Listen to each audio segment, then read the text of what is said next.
Yandere Simulator will never be a complete game, and I can say this with the wholehearted confidence I have. If you need to know anything about Yandere Dev and Yandere Simulator, I will link in the cards and in the description a video that my friend It's Fringy made regarding the game, and some other videos about the problems with the developer itself. However, rather than adding to what everybody has already said about the Yandere Dev and the game, I want to recommend to you indie games that are worth supporting. Some of these games may be quite old, as in 10 years old, some of them may be new, brand new, as in 2020, some of them may be fairly popular, whereas others you may have never heard of before. Because I'm not too massively into anime games, because I haven't tried enough of them out, I have had help finding games that could be direct substitutes for Yandere Simulator. However, a lot of the games that I myself have played and enjoyed are just loosely horror or loosely gore, or are just indie games which I think other people may enjoy. So not all of them are going to be Yandere anime games.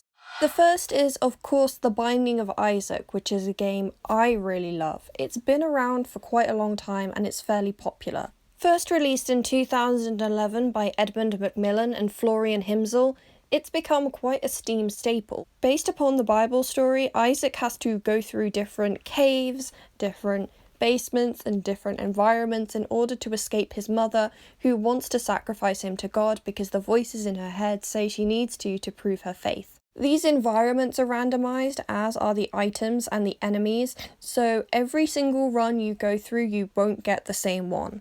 I like it because it's a chill game that you can just play and there's different modes and challenges that you can try and complete. I really like the art style, obviously, because I have Isaac and Azazel, I think that's how you say it, Azazel plush on my Etsy store.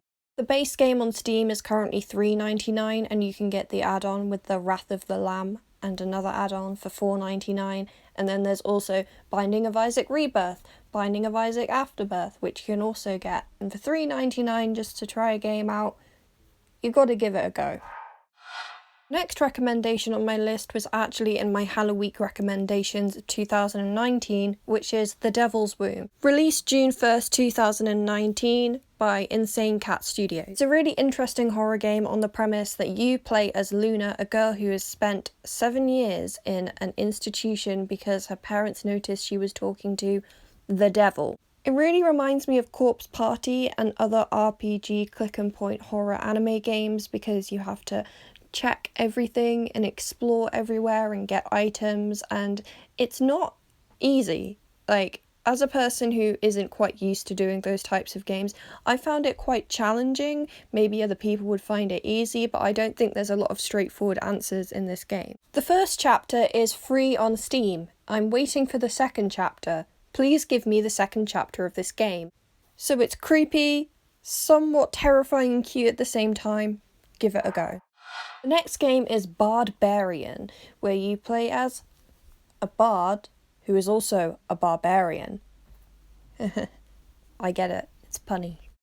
You have to protect the town from incoming monsters, and doing so as you run they will drop coins where you can buy things that can level up your stats, your items, and your companions. I'm on the very last boss as a noob, and I find it a little bit challenging at times because I'm one of those people, much like the Binding of Isaac, I will run and then fire and end up running into an enemy before I've managed to fire at them.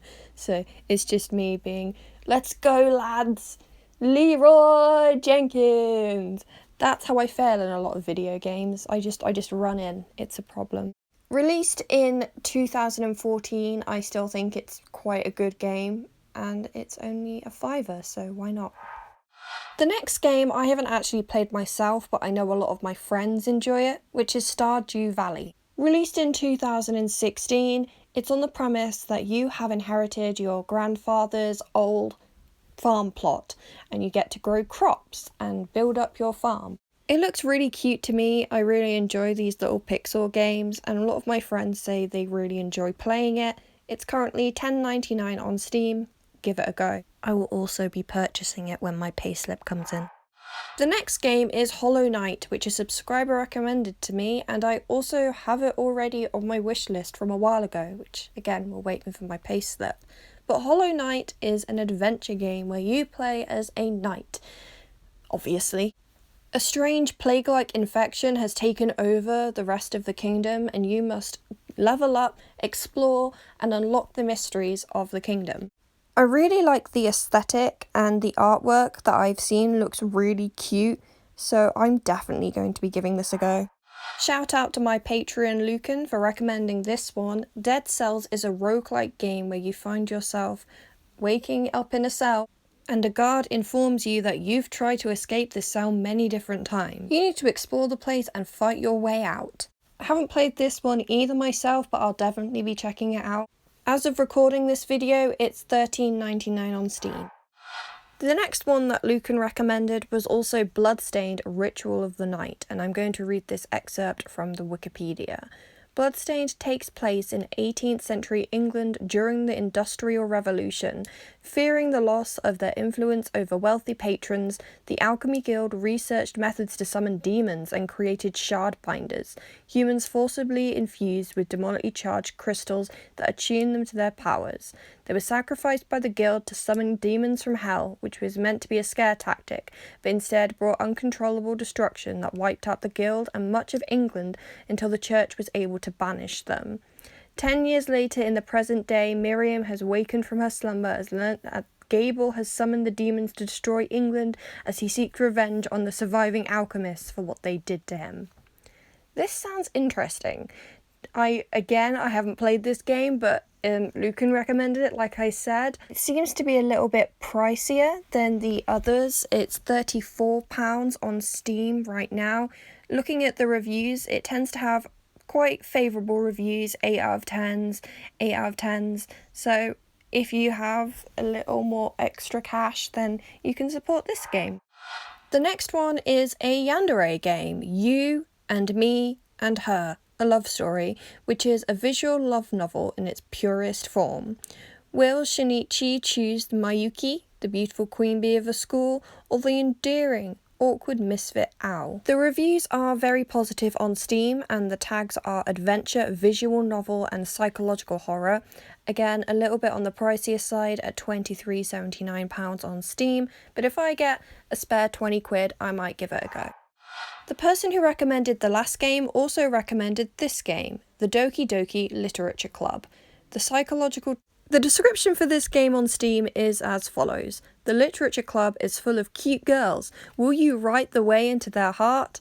This game is not suitable for children or those who are easily disturbed, and the tags are psychological horror, anime, visual novel, and horror. It has overwhelmingly positive reviews and is free to play unless you want to get the £7 content for the game, which is the Doki Doki Literature Club fan pack. You really can't lose with this, it's free. You can play it for free, and then if you really like it, you can sling 7 quid for the fan pack. I'm gonna try it.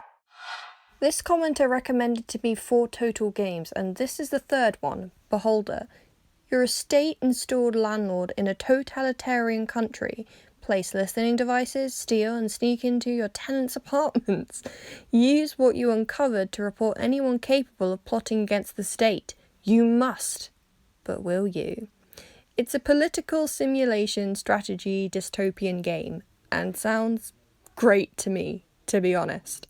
It has very positive reviews and currently has a week-long deal of 85% off, and this ends as of the time of recording this in 43 hours, meaning the base game is £1.04, which is down from £6.99. There's also a deal of 77% off where you can get the Beholder 2, and I believe the soundtrack for £4.51, and then you can also get a complete bundle with loads of other games for £13. I'm going to be on this. The next game is Little Misfortune. Led by her new friend Mr. Voice, Misfortune ventures into the woods, where mysteries are unravelled and little bad luck unfolds. Okay, that sounds really interesting. Looking at the artwork, it seems it's quite cute, but has quite dark things. That is That is cool. The reviews are overwhelmingly positive, and the tags are adventure, indie, point and click, and choices matter, which is what I like in games. It's a little bit more on the pricier side again at £15, and you can get the fancy edition for £22, which sounds really cool. I just realised they recommended me 5 games, and the last one that I'm going to read off is Hiragashi, When They Cry. It states that it is a sound novel. The music, backgrounds, and characters work together to create a world that is the stage for a novel that the user can read. They laugh, cry, and get angry. The user takes the point of view of the protagonist to experience the story. The tags are visual novel, horror, anime, mystery, and dark. The reviews again are very positive, with the first chapter being free to play and the next 7 chapters being between £4 to £5-ish each. I'm not 100% sure that it is in fact an indie game, but I thought it was really interesting because it's an adaptation of a murder mystery doujin soft visual novel, so why not? The first chapter's free, and if you don't like the first chapter, you don't have to play the rest. Thank you to everybody who commented or tweeted me their recommendations. I will make a part 2 if I have enough suggestions for a part 2. In the meantime, you can catch up with me on Twitter. Also in my description is my Etsy Instagram, my Patreon, and also my PayPal if you wish to give me a tip. I'll talk to you guys soon. Bye.